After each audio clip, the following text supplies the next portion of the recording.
can't go that What? far. Why? What's wrong? I don't know. There's too much Germanic blood. I can't grow the Slavic power stash. It's too powerful and mighty. Mhm. All right, awesome. Well, hello everyone, and welcome to our first episode of our new show, Nightmare Nerds. I am Alex, and I am joined by my co-host. Hi, this is Sarah. Welcome to this. And over on the dials, we have. Me, I'm Hunter. Hello. Yeah. So thanks everybody for joining us. And first question we're going to deal with is, what the hell are we doing? What are we doing, Alex? I can't answer that most days, so. Thank God you're pretty. Alex and I met at a PAX Unplugged, and we're like, hey, I like horror, you like horror, Spider-Man meme pointing at each other. And that was the genesis point of us doing this project, so. Exactly. We were like, there's so many horror podcasts talking about different niche things or different ideas. What if we just had something that was more generalized, as well as something that was there for people who want to do horror? Because there are so many folks out there that might want to play or run something that is horrific content, but really have no clue how to do it because there's not that many good resources out there, and just having a scary vampire in D&D doesn't cut it most of the time. Yeah, or my other fun favorite of people being like, I love horror, and I'm like, cool, what are you into? And they're like, they list a bunch of franchises where I go, you're just into jump scares. Which is fine. There's nothing wrong with that, but there's lots of other types of horror that exist, and I also love a media analysis that's kind of, hi guys, I've been going to college for precisely this. So I should actually use that degree before the economy completely catches on fire. Exactly. This can totally be something that you put onto a resume. It's totally fine. This is totally fine. I mean, it's definitely a tax write-off. Absolutely. But yes, that is a consensus of what we're going to be doing. We're going to be talking about tabletop role-playing games, and specifically when it pertains to horror content. We'll also cover some more specific horror content as far as the different genres, because while there is ooky spooky scary, there are other subgenres as well, like splatterpunk, gothic horror, things like that. And there's like horror that covers different kinds of like tropes and issues around politics and intersectionality. Oh my God. As well as just being gross and scary. And look, sometimes things being gross and scary has a deeper meaning. Sometimes the wet ass puppet is more than just a wet ass puppet. This is true. And sometimes it's just Terrifier. I don't care how much that director is like, there's no politics. I'm like, sir, I'm about to write a multi-page academic paper out of sheer spite explaining the politics of your franchise. I swear to God. Yeah.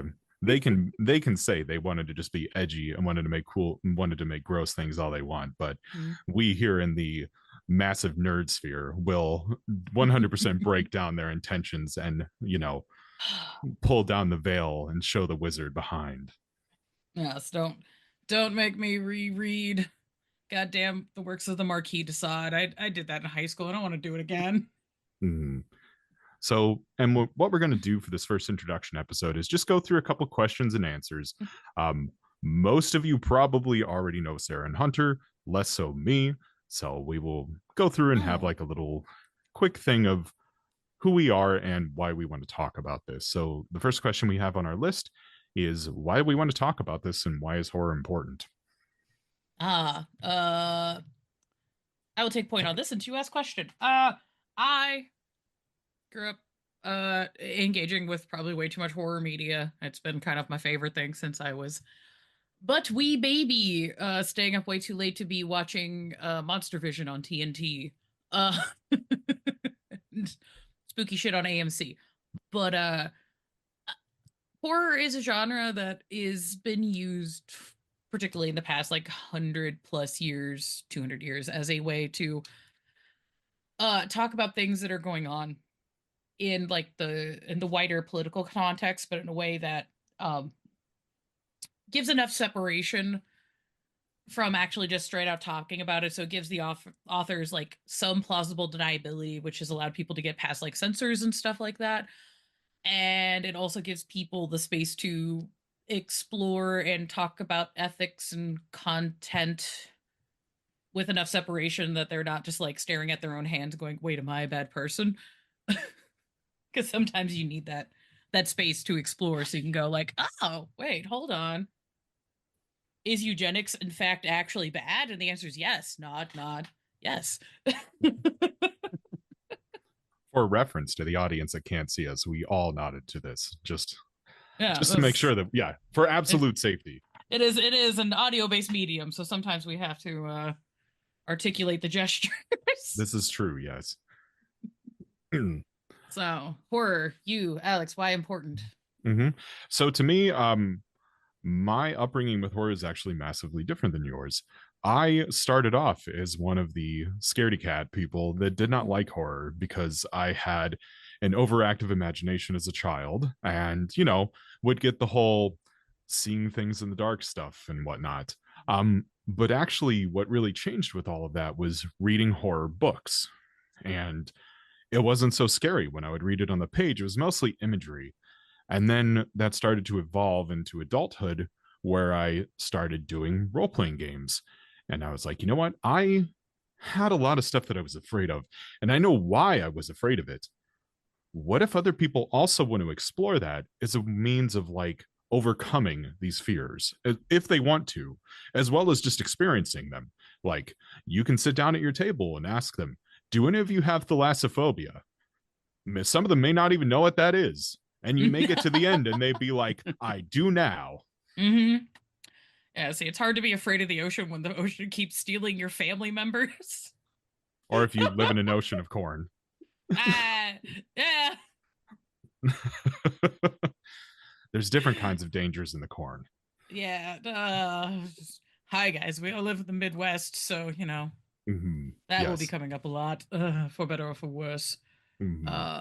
Yeah, because like I started a lot of horror films, and I do give my parents a lot of credit for this.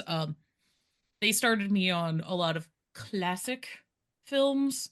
So I got like the Universal films and then like the Hammer films and all that kind of stuff. But if I ever wanted to watch things that they thought was like too intense for my age range, they would make me go read the book that the film is based off of first. Okay. Because they're like, if you can handle the book, the movie's fine. Which is why I started reading Clive Barker when I was like 10. Which may have been a mistake. There's definitely some differences between Clive Barker films and books. I will say this. Yeah. Pinhead, while Pinhead does not exist in Hellbound Heart, the character that's supposed to be Pinhead is 10 times hotter than the character that is on the screen. Yeah, which just led to the fun, hi, I'm queer person. I at no point was like, am I queer? I've just known the whole time because I read stuff like that and went like, yeah, that's cool. Yeah, my awakening was much different than that. I didn't really have one. I was just like, yeah, I guess I'm gay. All right, cool, moving on. Must tell no one because it's the Midwest and it was the 90s, but Yeah. But this actually does tie back into our topic of why I also think horror is important, especially in times like right now. And I'm sorry to be a little bit real with this. We need these kinds of stories. We need horrific topics as a means to, it can be a form of catharsis. It can be a form of exploration. There's so many amazing things that you can do if you want to experience a horror story. And if you want people that also want to experience it, because I will tell you, it is so nice to be able to sit down with a group of people. Everybody's sincere. Everybody goes through the story. And at the end of it, just get this feeling of satisfaction and enjoyment. And that's something that I want to see more people do. I don't want you delving through the dungeon and, attacking goblins for 5 hours. I want more of like, why are you afraid of the dark? Mm-hmm. So, or, I'm just like, you hear some chittering in the darkness that you can't see, and it might be horny. Who knows? It depends on how, it depends on how, oh, I don't even know. Sorry. Yeah, cut that out. Are you telling on yourself? Oh no. Yes. No, it's a sorry. Yes, I do that with these is like, and then I will wait a few seconds and then start talking again so that the audio is broken up. Oh, you're good. Yeah. Segue though. Hunter, horror. Why you like? Well, I got into it really young. As early as I remember, my dad loved Halloween. Me and him would always watch Joe Bob, and we'd watch like Okay. all the Universal horror movies together, some of the Hammer ones. Like he was just into it. So horror was just kind of a default in my house growing up. And then like we brought him up, so like my mom got me into Clive Barker. I don't know if she knew much about him, but when his Aberrat, his children's book series came out, she ended up getting me that, and I read that, and I was like, oh, this is a cool book. I should look into some of his other stuff. Very different, um, very different from his one children's book series, but I think with that being my introduction, I think why it's important is it is good for, like you said, diving into like modern topics and like a way to discuss them. I think it's also a way to distance yourself from them a little bit. And it can be a therapeutic way or just like a simplifying things. Like, all right, sure, Frankenstein's monster represents like science gone wrong. But people might be more inclined to say, oh, let's play a fun vampire game, as opposed to, hey, you want to play a game about capitalism? Little do we know the Ventrue vampire represents capitalism. It's the same game that I'm proposing with both options, but it can also be an easier way to tackle those topics without having to be like, all right, let's sit down. We're going to talk politics for 4 hours, or hey, do you want to play a fun game? And then we'll also cover those topics in a maybe a lighter touch way or an easier way to engage with them. So I think it's um, not just a direct way to get at those things, but it also can be very secondhand. It's kind of a light touch into those topics, which I think a lot of people can use too. I think I was talking to my friend earlier today, and we were talking about social media, and it can be very hard to get away from the blunt, graphic, nonstop news. And so even just having like a soft way to engage that, but still kind of tackle those topics is nice. Mhm. Because when it comes down to it, especially with gaming, we are sitting here imagining and having fun. And we are doing the same exact thing that we are taught as kids, which is play therapy.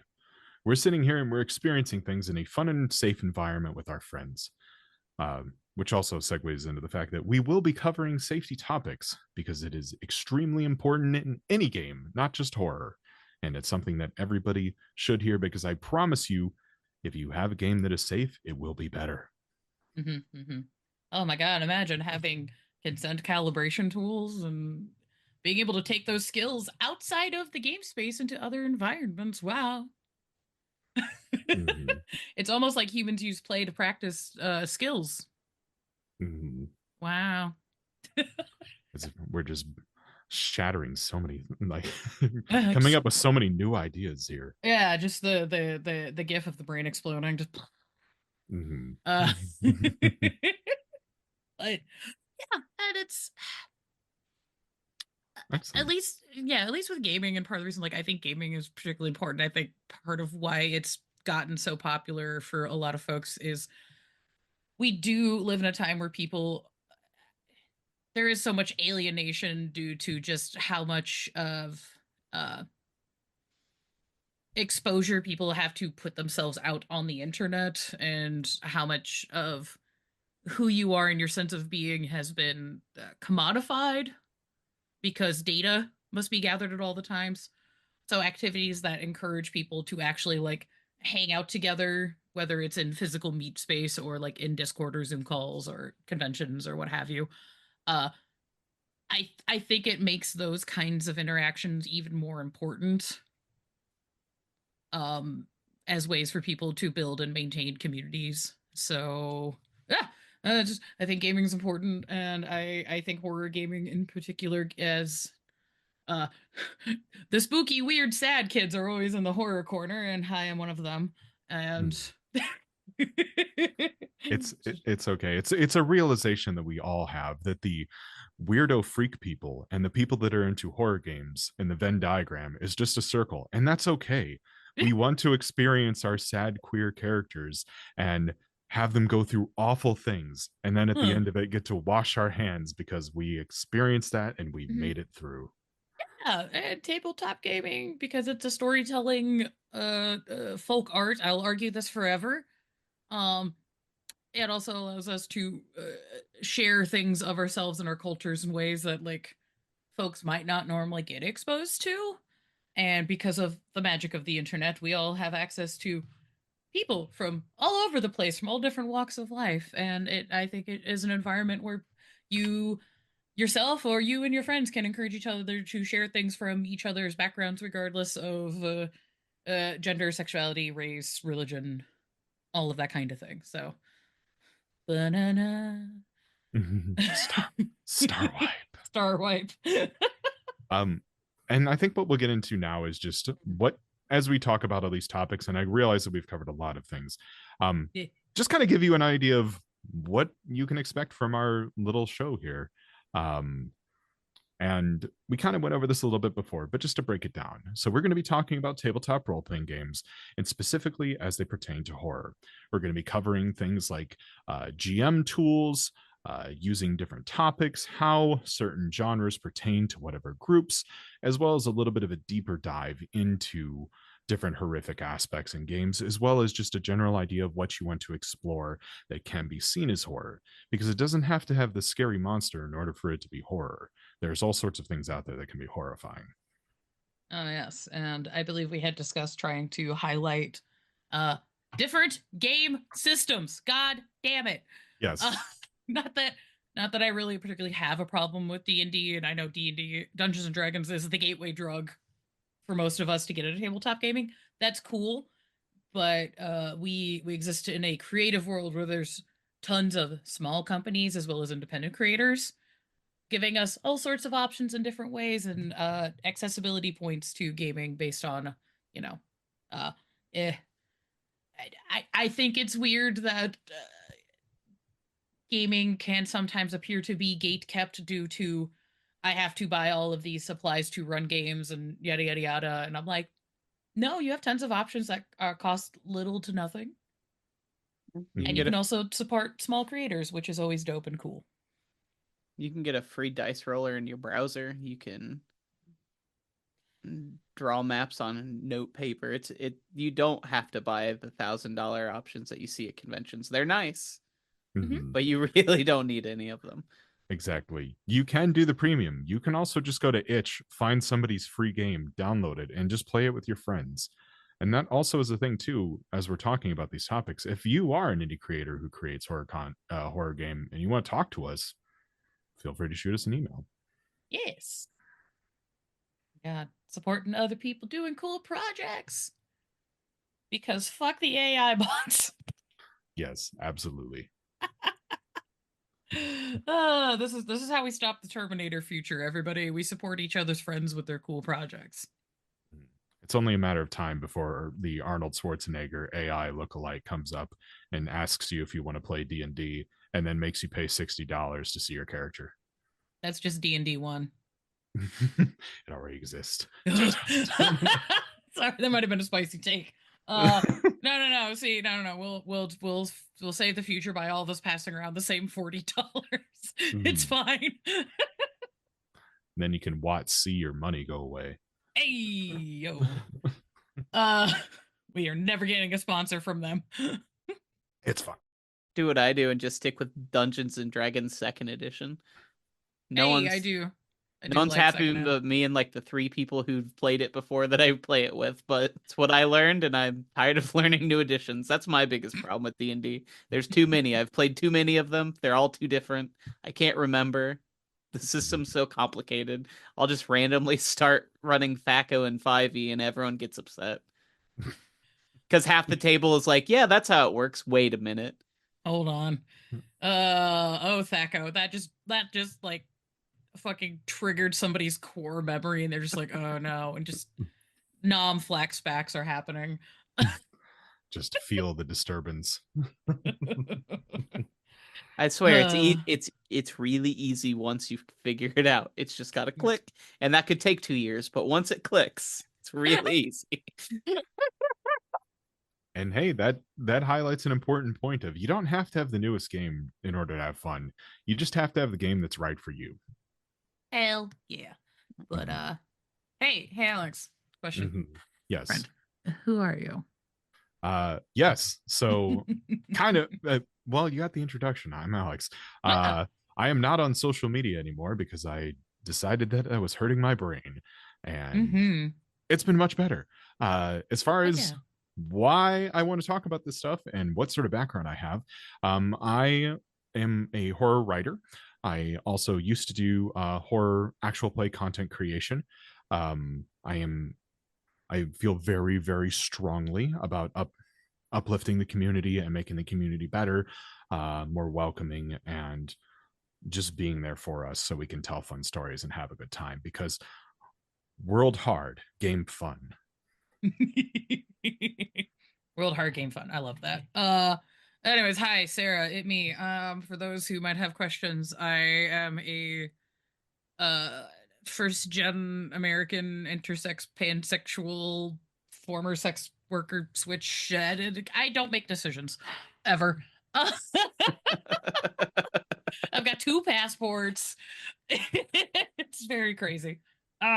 But I'm also a multimedia artist. I am close to currently, as of date of recording, finishing up a degree studying multimedia arts with a focus on tabletop gaming as folk art. And I like exploring gaming through the various there's a lot of different factors that go into tabletop role playing because storytelling is such just like a wide art form. But I like it as a way to talk about like intersectional issues, like disability advocacy, queer issues, BIPOC issues, ways for people to understand and grapple with issues based around like fascism and capitalism and religious traumas and yada. It a lot of wide topics, a lot of me writing very long papers where I am quoting Michel Foucault and also like a TikTok I found, which let me tell you, academically citing TikToks is wild. It's a wild thing to be doing. I Does almost oh yeah. I was You gonna go say, ahead. does TikTok have an APA format? I use MLA because I'm in the humanities. Ah, I think there is. I don't know. I've never looked at it. Like occasionally I get a professor that's like, I prefer Chicago. And I'm like, I'm turning this in an MLA. that might be your preference, but guess what? That's not what you get. Yeah, I was like, I'll take, it's like how much you're gonna charge, how many points are you taking off for the citation being wrong? Or the formatting of the citations. I was like, I'll take the 10-point hit. That's fine. But yeah, I guess for those who do not know or are not aware, I am also a researcher and writer for Blank Bodies podcast, where we talk more about World of Darkness with a focus on vampire. But it's like that game system, the splats are so interconnected, it's hard to not talk about the other splats when you're digging into one. So I may bring up World of Darkness on this show, but that's not my main focus because there's lots of other gaming systems for horror that aren't just WoD. As much as I love WoD, I love that game world, but goddamn, does it smoke crack? Like holy fuck! I just been reading things for years, and I go, we did what now? This is canon. This was published. Okay. It's one of my favorite quotes about World of Darkness, which is it is a modern world that's has a darker underbelly and these mysterious, horrible things that go on in the background, but it's also a fucking clown fest because you've got all of these crazy storylines, which, and I will say, you guys, I was going to say that before, we may not talk about vampire that much, and there's a reason. Yeah, we have another show. Yes. You can go do that. I might touch on it when it applies, but I'll be trying to put more shine on other systems that do things that are horror related, or you know, uh that kind of thing. But a big advocacy thing that I like focusing on is safety and consideration tools with writing and running tabletop games, because uh I started playing tabletop games in the dark times of the aughts as a femme presenting person. I would like to have other people not go through some of the horrifying shit I've gone through being in this space, even though there's a portion of our gaming community that keeps insisting that I need to go back into a kitchen of some sort, and I'm just like, crazy dog. Wild takes here. That's a big that's a big insult to throw at somebody when they can't even boil water. I'm just like, yeah, we don't have to get into it, but it's one of those. I'm like, there is unfortunately, there is a sect of our society that is fucking horrible, that has squared up on gamers, particularly like video gaming, but this does eke out into tabletop gaming. So I feel it's part of my responsibility as a content creator that is doing this kind of a media analysis to talk about those things and explain why some of these things are bad, or hey, some of these people are coming from a place of hurt and they're not expressing it good, and we can maybe pivot that into something that's more healthy and fun, and we can all just be friends and chill, because I would like to have the hose at the table. I don't know about y'all, but as I've said on the other show, if you want the hose at the table, you gotta make the place comfy for the hose to be at. And on top of that, I promise you, you want different people at your table because you will have way better stories than if you just have 5 people that sound and think exactly the same way that you do. Mm-hmm. Hunter, do you want to tell the class, the audience, a little bit about who you are? Or do you want to be the mysterious man who controls the buttons? Uh, well, you already told them my name, and I also told them my name earlier, so I think we're past that, unfortunately. Oh no. But I am Hunter. I am the other third. There's one missing, but the other third of Blank Bodies. I am a host and editor producer for that, and sometimes second string writer researcher as well. Um, I do the bonus and the side content, so Sarah has time to do the like real, actually thought out episodes. But You make it sound like I'm like just I'm trapped in this wizard's tower, just slaving away over a scroll made of vellum. feel like you would live that life if you could. Um, Eh. but no, I'm just a dude. I'm also not super on social media. I have a Blue Sky. I don't really like it. I'll be honest, I mostly hang out in the music world when I'm not doing our other show or this, so the gaming space as a community is kind of alien to me. um so I tend to find it weird to interact with because I feel like I'm way out of touch and step with all the other conversations going on. Which makes, I think, this show and our other show interesting because I see a lot of stuff. I'm like, I don't know if I agree with that.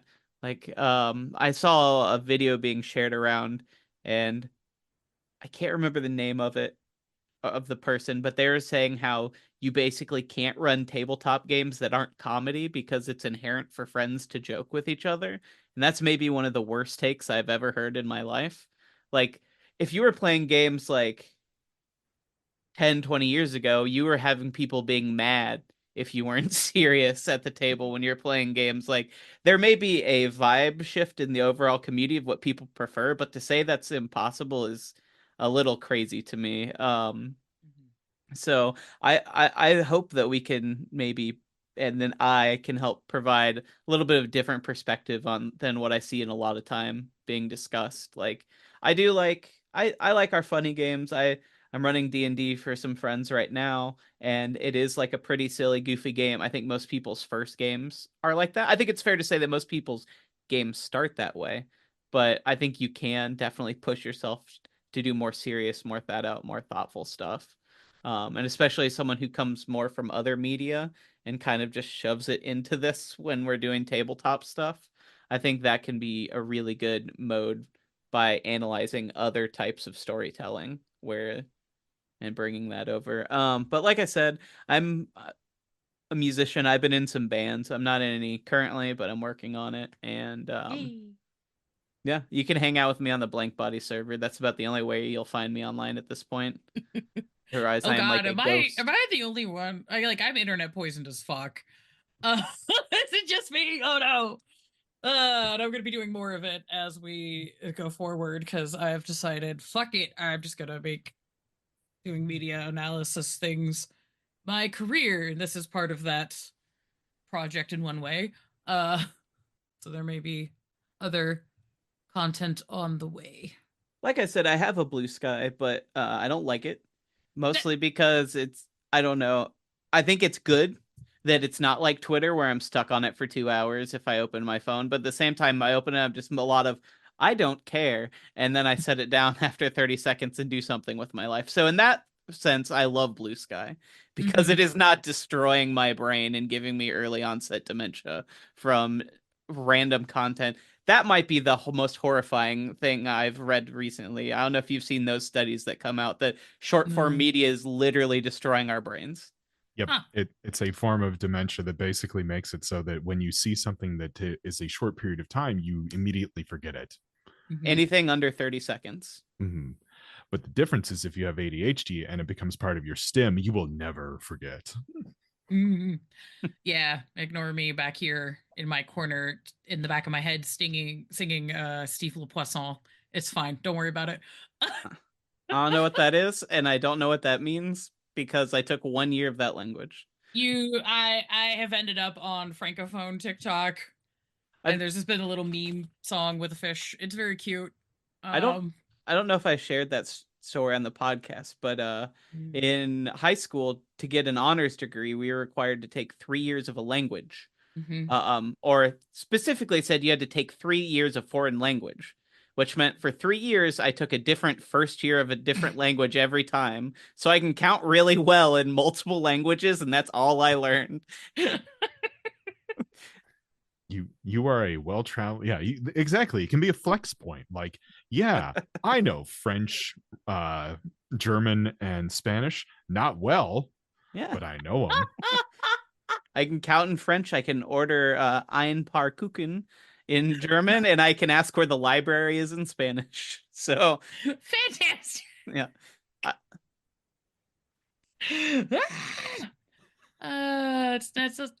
It's not like you can't have comedy and horror together. That's like some of my favorite things to do. Speaking of favorite styles of horror content, Alex, if you want to. Sure. Go for it. So this is it. Okay. So how are we going to approach this? More from a gaming standpoint or just media standpoint, or how do we want to do that? Because mine my sibling and Kane, you wrote the question as what is our favorite style of horror content? This is true. This is true. I was hoping you would direct us and where the hell this was going. That's fine. That's fine. That was Alex from a different period of time, not this one. That was past Alex. Current okay. Alex. Yes, it's okay. All right, I got it. I'm imagining the village holding up the small child saying, "Why not both?" This is yes. Why not both? Okay. So yes, my favorite style of horror content, and we'll go through my favorite style of horror content in games, as well as my favorite style of horror content in just general media. So starting with the game stuff, since we are a games podcast, I think my favorite style of horror boils down to a bunch of people who have no idea what they are doing and way over their heads and probably will die. And that's most of the games that I run and play. I find that games that highlight the dread more than the monster are things that I enjoy. And also, I believe that monsters are metaphors and humans are the real horrible things in the world. And that's how I Honey. run games. uh, and ironically, my favorite form of horror content as far as general media goes, in movies, I love found footage, which is not a common thing. I have found most people No. hate it. It's I don't hate found footage. It's just unfortunately there was like a couple of really good found footage films, and then there was just this gigantic era of found footage like slop content because studios realize found footage is a style of film that can be really dirt cheap to make, and Hmm. teenagers will always go to the jump scare film. this So this is yeah. true. This is true. And maybe we'll get into the topic of like why I love Blair Witch Project so much. And Mhm, the fact that it never shows the monster is the only reason that it's good. mhm. Yeah, I love found footage too, and I think one thing that people don't really discuss, I've never really hear the line drawn, is that found footage is still alive and well Mhm. to this Hmm. day, and now it's all YouTube horror content. Like Yeah, a pretty lot of the much analog every horror. analog horror ARGs, it's just found footage again. Hmm. It's just I on YouTube instead of some guy's VHS camcorder that they put in a movie theater. Now they uploaded it to YouTube. Mhm. and there's some good stuff out there. And that's also a Oh yeah. nice point too for taking that in gaming is like it's completely okay for you to have seen something online and you're like, I really like the story idea, and then turn it around and use it because Mhm. humans tell stories that we have heard before for the most part. It's okay for your ideas to be similar. It's not okay to plagiarize. Yeah. There's nothing new under the sun, but that doesn't mean you can't put your own twist on things. Mm-hmm. Exactly. What about you, Hunter? What's your favorite style of horror content? That's tough. I like really artsy horror, but I also like just fucking trash. Hell So yeah. I'm all over the board. I really like giallo films, which I feel like really are the perfect line of trash and also very artsy. Like they're very well shot. They're very like jazz, new wave synth soundtracks, very artsy visual Italian style shots, and then also tits for no reason and just people being like slashed open with cartoonishly crimson blood everywhere. Taking 2 Um, minutes to stab one eyeball. yeah. Um, It's so I'm really all over the board. I've been definitely in like a experimental art film vibe lately. So I feel like even stuff that's not intentionally horror from that genre can come off as horror because it's just so strange. Even if like the creator didn't sit down and say, "I'm making a horror film," they just make something so bizarre that it's kind of inherently off-putting. So I think there's a lot of fun in that. But as far as gaming wise goes, I really like gothic horror. I know I was talking shit earlier, but like I love Ravenloft. I have my entire calf is Strahd, the second E cover of him with his fist raised, and I've run different versions of Ravenloft.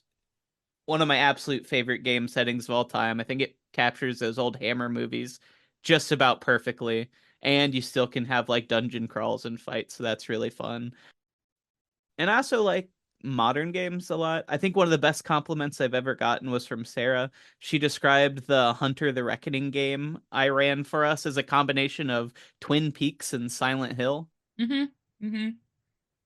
Yeah, I enjoy when Hunter gets to be the storyteller or DM for our games because it is the closest I feel like to having David Lynch be your storyteller that I can ever experience. Where you're just like, what's happening? You're just like, I know something horrifyingly spiritually is fucked up, but it's being represented through bees. So you're just like, it's dream logic, but it's all just like, ah. I think one of my favorite scenes I ever ran was you guys had to run. It was like a police crime scene. They were like, uh, teenagers dying on a college campus, pretty standard like horror movie trope. but you get there, and there's a college student, teenager, whatever, who's been beheaded, and there's a woman sobbing as her dog has the head in its mouth, just running in circles around the yard. And everyone was just like, what do I do? This is funny and terrifying, and I'm not sure how we're supposed to, like, I think everyone was just kind of dumbfoundedly like, um, Yeah. No, I love moments like that because how do I explain this? I've been through a lot of shit in my life. I'm going to avoid getting into too many details because this is the first episode. You fuckers are here for the long haul. God damn it. Uh, but in having been through some of these situations, you'll be dealing with some of like your most darkest, fucked up, just moments in your life, and the world around you does not care or is aware of it.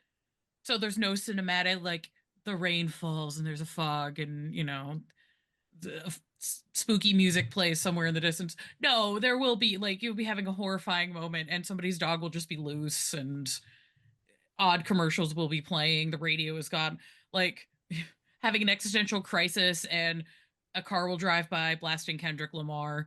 It's like which I think sometimes adds to a horror moment because it's just so surreal and your brain just doesn't want to process what's happening. So good job, Hunter. Proud of you. thank you. Oh. That would leave Well, you. Oh, yeah. it is me now. Hi. Favorite style of horror content. In terms of gaming, I really like getting into personal and existential horror. Like if I'm running games, I really like getting it to a point in a moment where people are having to stare at their hands and go, "Am I the bad guy?" Like, I I like that insofar as games I've run. If I'm building horror moments, I try to do a combination of personal horror insofar as like things that each individual person is like afraid or concerned about, but then I also like getting into the existential.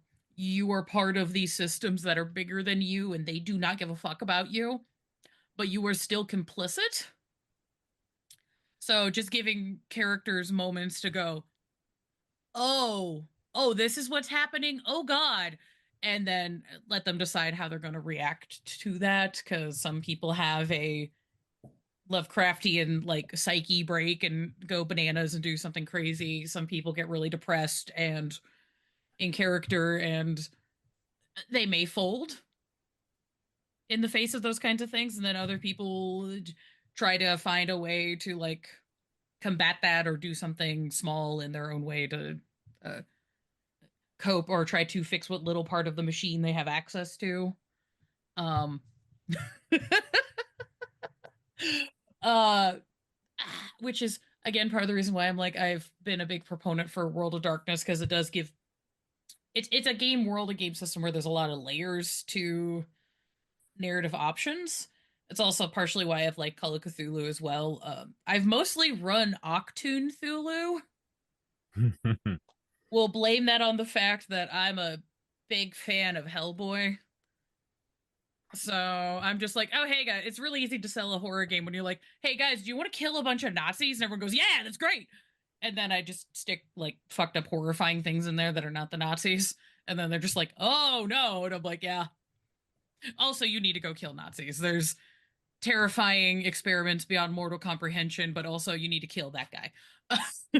And that's your levity moment after you get out of that horrific experience, and then you just get to shoot the SS officer in the face. Yeah, that's always a good time. Because it's like, hey guys, if everything is constantly then nothing's But in terms of favorite horror content, I'm kind of a little bit all over the place, which I know is awful.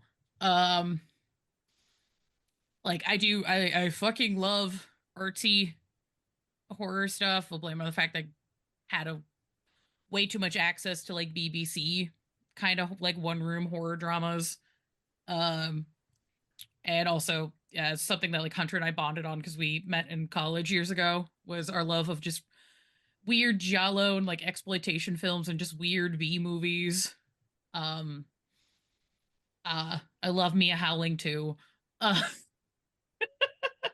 but I'm also really stoked that like Robert Eggers as a director has gotten as big and Ari Aster's gotten really big because I do like those kinds of more I hate saying artsy. I fucking hate the term elevated horror, quote unquote, but that's what people keep calling it. I'm like, no, it's horror. It's just all you marketing dumbasses just think horror is a big knife man escaped from knife jail. He does a stab and then there's titties. Yeah, that's the formula. Ah, right. Somebody did a fuck. Clearly they must be stabbed by Stabby McKnife Man. We're gonna do 12 movies of this.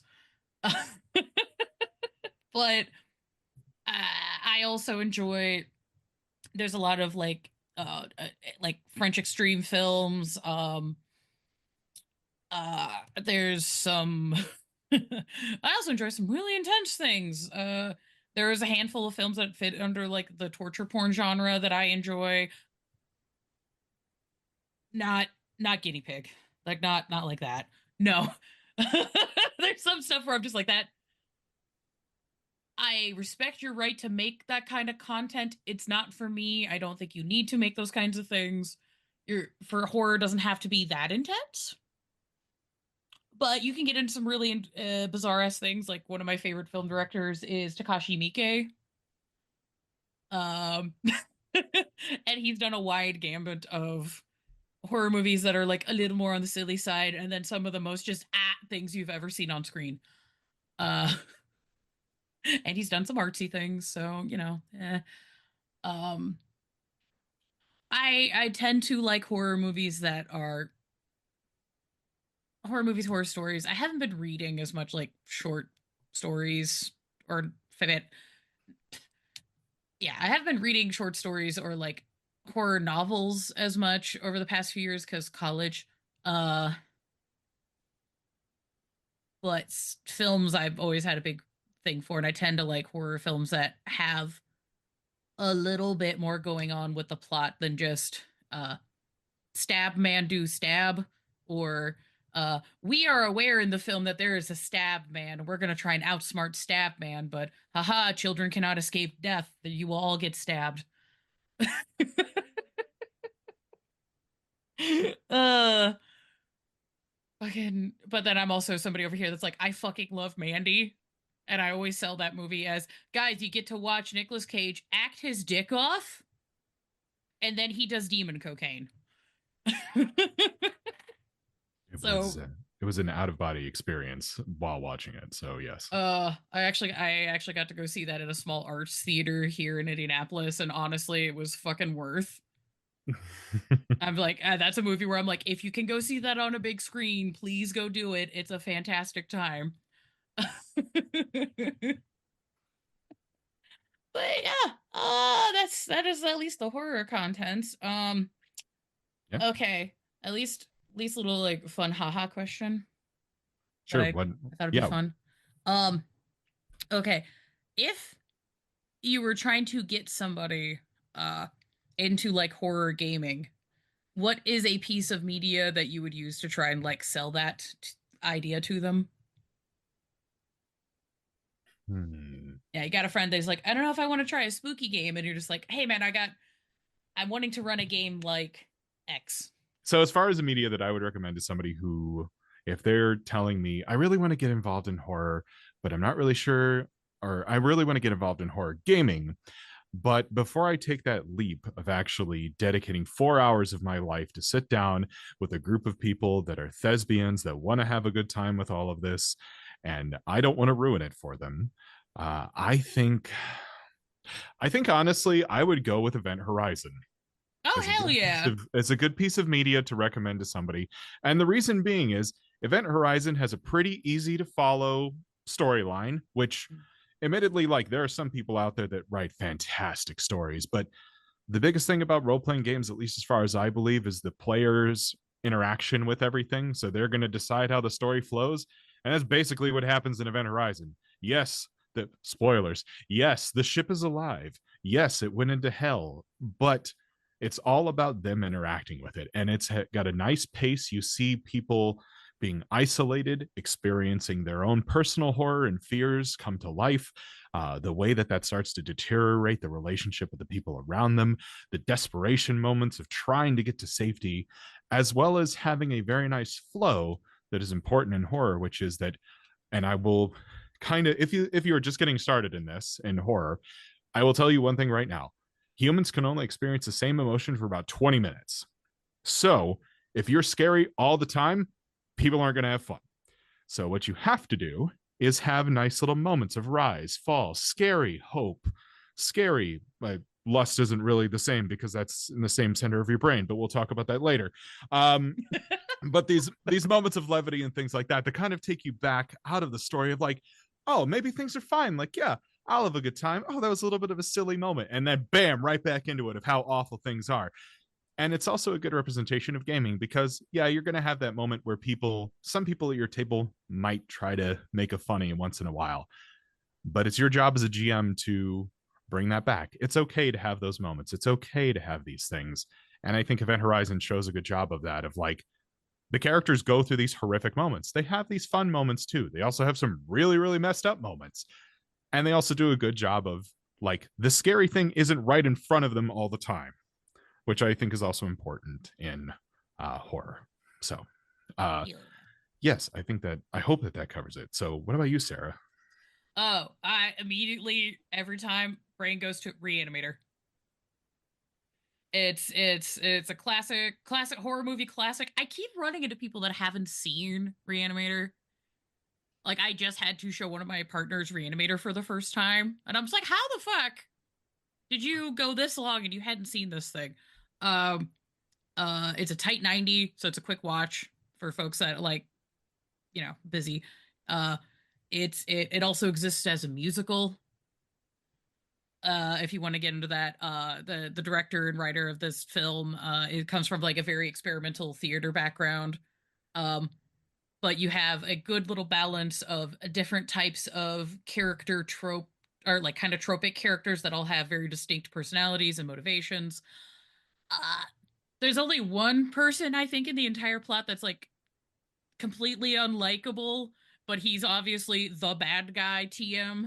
Uh, but even the bad guy TM has like an interesting personality and has some good back and forwards. There's like really good witty banter. Like the special effects in it are kind of fun, but there's a bunch of really genuinely like horrifying moments, also balanced out with some like the haha camp. And it I think it does a good balance of showing also just like constantly building tension and rising action. And I feel if you have a group of players and you don't tell them you're running Reanimator, you can probably get a good 3-shot out of that plot if you really wanted to. Uh and just I have been forever wanting a patch or a shirt that is the scene. Spoilers for Reanimator. It's free on YouTube, but if you can buy it, go buy it. But yeah, there's a scene where Herbert West takes the shovel and like decapitates Dr. Hill and just hisses plagiarist through his teeth. And I wanted that as a shirt or a patch or something for years, and I've not found anybody who's done just that moment. And I'm just like, just the scene where they're just snapping pencils, just Mr. West. Might I suggest a pen?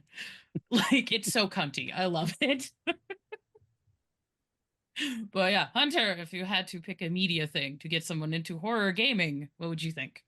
That's such a tough question because there's a couple things I've been kind of wrestling here in my mind. I think if I was to get someone into horror gaming, presuming that they'd played games before and this was their first wanting to do horror, there's a good chance that we'd probably be playing D&D. And so I would, like I said earlier, just have them go watch some of the old like Hammer horror movies or some of the Universal horror movies and probably run some Ravenloft. Just because that's a system people know and it's a little softer. Like you can put most players in the role of peasants when Dracula's rampaging through the village, or the werewolf is making people disappear, and run a pretty fun game out of that. Get some combats and start slowly cranking up the horror levels and see what people's tastes are. Mhm. I would also, There's an invisible man. if I could get them to play Mm. something other than D&D though, or we'd played Mhm. another game that wasn't a horror game, there's a good chance I would probably ask them what horror movies they liked. I mean, it's such a wide genre. It's kind of, or pick something that I think that they would like. Mhm. I do think Reanimator is a great one. I was thinking maybe even Dagon too, because there's a lot of Oh, combat, okay. and I feel like that is like a great call. You want to play Call of Cthulhu? Watch that, Reanimator, something like that. You'll know what's going on. Oh. There's like a lot of overlap with horror into like other genres that I think a lot of people forget about because science fiction comes from gothic horror. Yes. A lot of people forget that shit. So there's a lot of just like, oh, you like cool space stuff? Cool. What if I just gave you massive existential dread? Your ship can never turn left or right. It will always be going forward forever. What does that do? What's the quote? Magic is science we can't explain yet. Uh-huh. Mm-hmm. So, I You are mean, exactly they right. go hand in hand. Yeah, that's a tough one. I feel like I still don't have a really good answer other than I like Ravenloft a lot, so we'd play that.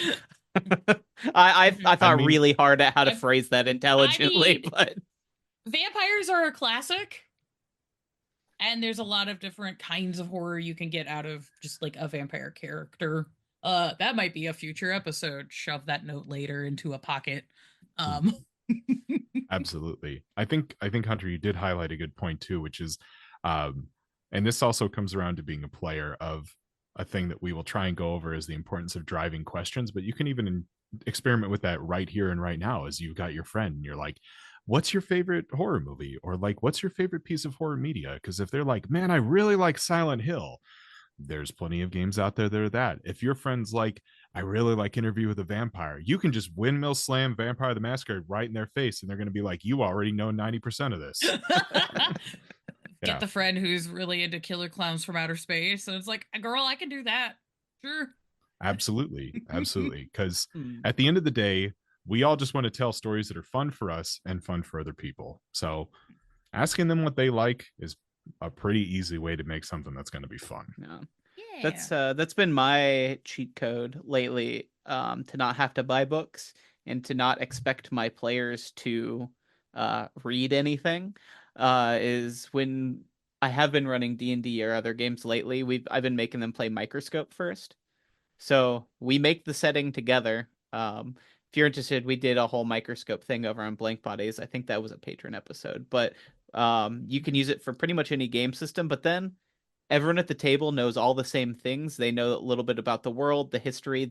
They know things like as if they've lived in that world because they helped create it, and it gives, not only does it give them a purchase in it, but it also like puts everyone on equal footing, which is really nice. And it's a more complicated way of asking your friends, what do you want this game to be about? Basically. And it's also just okay to ask them No. that, because that's 90% of how I run games. Shockingly, your friends have hyperfixations that they do want to talk about, and you can weaponize that. Mhm.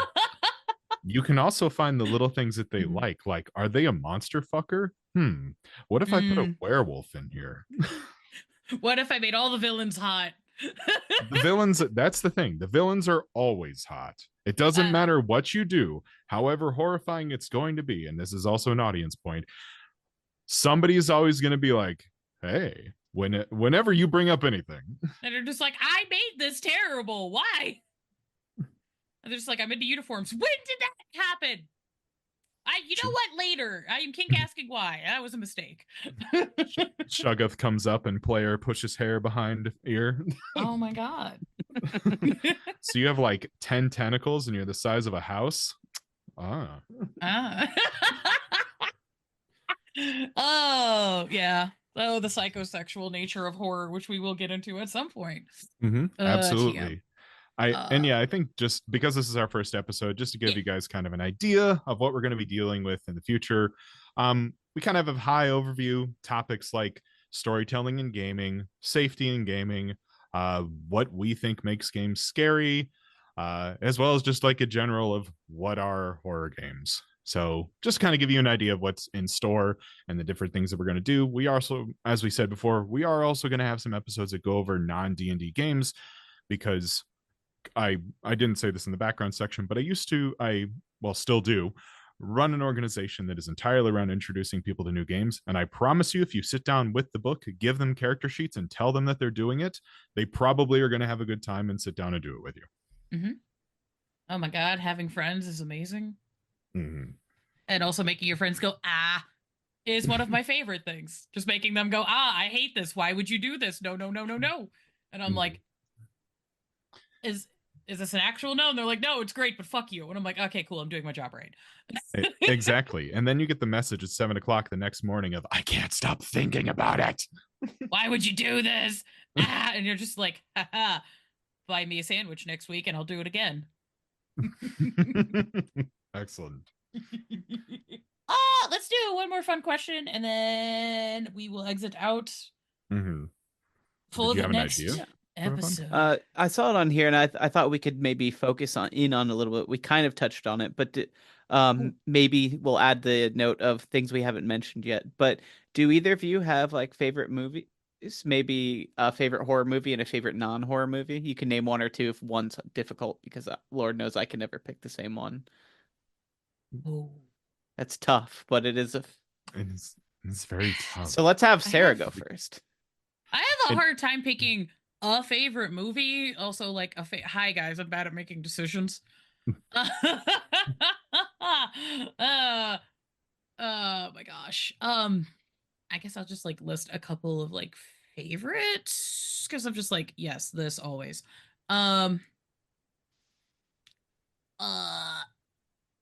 One of my favorites, it's actually a series. I really fucking love the Chernobyl series that was done by HBO.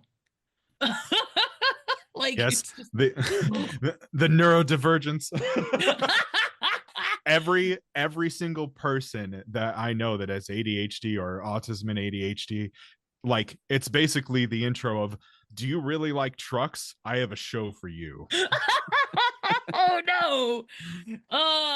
Yeah, well, it's like I've always had like a massive interest in that event. I was born a few years after that, and because I have family that's like Europe based, I've just had to, deal with some of the ramifications of the collapse of the Soviet Union and stuff in ways that are different from my fellow Americans. And I also grew up with somebody in my family who worked in the nuclear industry. So that's just kind of always been in atomic horror, I guess, has always just been kind of something that's just been a part of my life. And also, I just like the cast in that film is fucking great. I'm a big history nerd. I fucking love history shit. I actually initially went to college for history, but I'm bad at remembering names, so I was like, oh, this is not a career I should be in. That one guy with the 3-corner hat? Yeah, that guy. He's a fuck. That no one wants that. But yeah, like the amount of effort and detail that went into recreating the historical time periods, really, really, really good. Just like the sound design is fucking fantastic. And I also appreciate it's a narrative. It is a horror narrative, and it does get into the horror stuff that I love about like systems being the problem and like people, like the mundane nature of evil kind of shit. I fucking love that. But it gets into it from that Soviet perspective in a way that I find interesting, because I've been really into exploring narratives around people putting more emphasis on the community as opposed to the individual. So just seeing how when you have a community-based understanding of like, no, I'm supposed to take care of the society as opposed to like saving myself, how does that affect characters' choices? And fucking Chernobyl gets into that really, really well, and I'm just like, yes, this. More of this, please. That show was my HBO. Hey guys, I know we fucked up season 8 of Game of Thrones. I'm sorry, we have this. You can't avoid. Plus, Jared Harris is fantastic. Actually, the entire cast in that. The entire cast, so fucking good. Yeah, and and it's also a horror that we are still having to deal with to this day, because unfortunately that region is dealing with occupation. And I read like a few weeks ago that a Russian drone hit the dome. Mhm. It's supposed to be keeping the thing enclosed, and I'm like, uh-oh, Yep, that's not good. they hit the sarcophagus. There are two. They hit the first one. Mr. President, they hit the sarcophagus.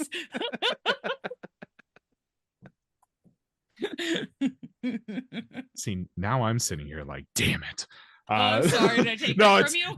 no. I honestly, well, no. Did you have another one you wanted to go over? Because Oh, I guess a piece of non-horror media that I fucking love. Mm, brain. I had it and I lost it, and I'm just like, son of a bitch. Agora. Agora is a film starring Rachel Weisz. Totally not one of my bisexual awakenings. But it is a historical film about Hypatia, who was an ancient Greek mathematician in Alexandria during when Christianity was starting to get picked up by the Roman Empire. So you have Alexandria that's in conflict with the local pagan community, the Jewish community, and the Christian community, and just how all of that political turmoil like affects society as well as educational centers, and also highlights the start of a long time period where apparently women are not allowed to do math because it's witchcraft.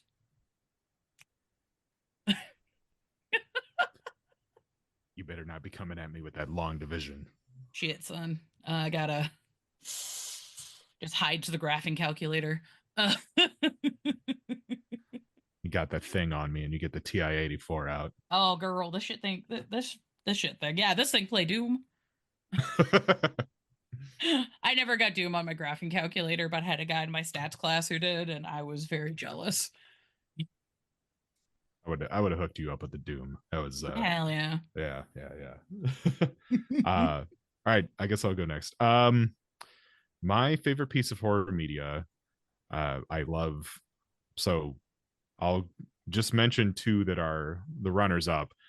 I absolutely adore Chernobyl. It's a fantastic show for all of the reasons that Sarah listed, on top of the fact of how well it actually portrays Soviet life and a little bit of a better understanding of like why things are the way that they are. That does a great job of that, because we here in America really have no reference for Soviet life. Why would we learn things here? We have the freedom units. God. Exactly. Why would we need to know why they were mad and all the, but anyway. The other one would be the first season of The Terror, which has similar cast to Chernobyl. Look, I'm freaking out. I'm sorry. I fucking love that. No, it's fantastic. It's, do you want to watch a story about a bunch of British gentlemen lost at sea, encased in ice, and being killed by monsters, and everybody's really good at acting? If the answer is yes, watch The Terror. Just the first season. I haven't seen the second one, but I haven't heard great things. Which kind of segues nicely into my absolute favorite show, which is the first season of the show True Detective. Yes! Also from HBO. It is the show that it's like, if you're getting into Delta Green and you're like, is there media that's like this? Yes, it's this show. Just the first season. Matthew McConaughey is straight up a character you can make. Woody Harrelson's character is straight up a character you can make. And it's this application of regular people trying to deal with something that is absolutely horrific through the logic of understanding. Or logic and understanding as being the primary way of tackling it, while there's also these supernatural elements present. It's a fantastic series. I highly recommend that you watch it. The other seasons are, you can skip over the second one. Third one's very good, and I like the fourth one a lot. But yes, I would say True Detective is my favorite piece of horror media. And then movie. See, I'm boring. I feel like my answer's boring. Why? The new Blade Runner, honestly. That was really good, though. Yeah, Blade Runner 2049. I love the original Blade Runner. And admittedly, Blade Runner also has some horrific elements to it. But the new one, great movie. Great soundtrack, great movie, good plot. The ending, I did not see coming the whole time. So, yeah, I would say that's probably my favorite movie at current. It kind of shifts around depending on mood I'm in. So I have certain things that I like. Like sometimes you just got to turn the brain off and watch some Fast and the Furious, or get the pizza out and watch Starship Troopers. Oh hell yeah. Oh yeah. But anyway, yeah, that's mine. Hunter, what about you? Well, it sounds like I need to watch Chernobyl. Haven't seen it yet, but I'm bad at. Oh my god. I bought it as physical media, Hunter. We haven't been roommates in like a decade though. That doesn't help me. I know that's the bad part. And do you think that's an excuse? I mean, I could throw the copy at you. Just remind That's me. fair. I also am on my like fifth watch through the X-Files instead of watching new TV shows. So, if we're going with the TV show, that's it. I grew up watching with my dad, so I have a lot of good memories watching that with him. As far as like movies go, there's a couple I was tossing around, couple runners up. I love Society, incredibly underrated, like Call of Cthulhu adjacent film. Weird, paranoid. The less you know about it, the better. Going into it, just go watch it if that sounds like your jam. I love Dark City. I feel like it does The Matrix but better. That's all I'll say about that one too. Go check that out. Another great film. Scanners. Love Cronenberg's. There's a lot of mixed reviews on that. I love the whole series. I love the made-for-TV movies about his son who's a cop. Scanners is great. But if I had to pick one horror film that was my favorite, I'm gonna go with Lord of Illusions by Clive Barker. I think it's secretly his masterpiece, his number one movie. I fucking love that movie, and I feel like it does not get anywhere near enough attention as it should. It's very 90s noir, about a detective who is hunting down the killer of a local magician. Huge name, kind of like it's in Hollywood, but it's got that like Vegas magic kind of feel, you know what I mean? But this huge magician dies, and he ends up getting involved in a cult, doing some mysterious rituals, and it gets very, very Clive Barker. But it is great. Hell yeah. I would definitely recommend it. And the cast is amazing. I mean, Scott Bakula's in it. Vincent Schiavelli's in it. Tons of like character actors whose name you won't remember, but you're like, wait a minute, it's that guy who's in 40 other movies I love.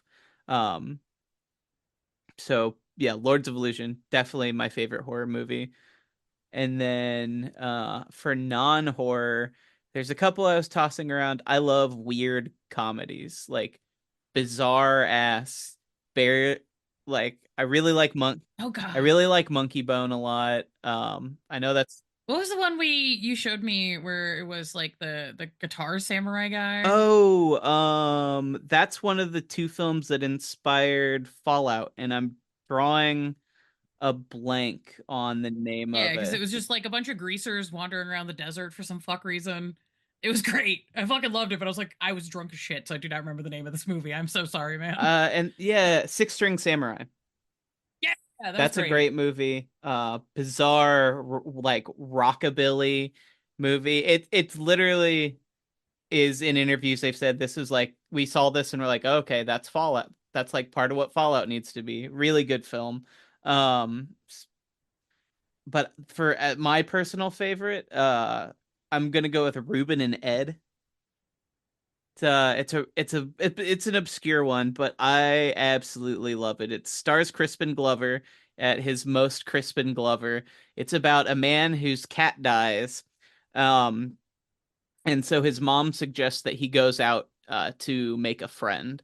And the first man he meets is a door-to-door salesman who's trying to sign people up to come to a meeting for a pyramid scheme-esque self-improvement scam. And so Ruben agrees to go with him if he'll help him find the perfect place to bury his cat. And so the two wander out into the deserts of Utah. Oh my god. It's fantastic.